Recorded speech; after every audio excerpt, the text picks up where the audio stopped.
कल जुगवा में शिव गुरु आ गइनी। कल जुगवा में शिव गुरु आ गइनी। गंगा में वैनी जमुनवा में वैनी। गंगा में वैनी जमुनवा में वैनी। सरजुग में शिव गुरु समा गइनी। सरजुग में शिव गुरु समा गइनी। कल जुगवा में शिव गुरु आ गइनी। कल जुगवा में शिव गुरु आ गइनी। कल जुगवा में शिव गुरु आ गइनी। बाघो में वैनी बगैचा में वैनी। बाघो में वैनी बगैचा में वैनी। भंगिया के बघिया लगा गइनी।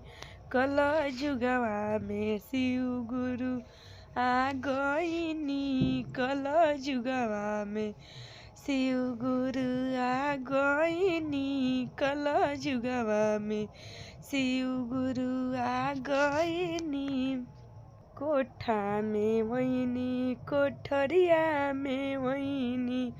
कोठा में वैनी कोठरिया में वैनी। मंदिर में शिव गुरु आ गइनी। कल जुगवा में शिव गुरु आ गइनी। कल जुगवा में शिव गुरु आ गइनी। मंदिर में सीधे आ गइनी। कल जुगवा में शिव गुरु आ गइनी। कल जुगवा में शिव गुरु आ गइनी। काशी में वैनी बनारस में वैनी। काशी में वैनी बनारस में वैनी। शिष्या के घरे उहुआ गइनी।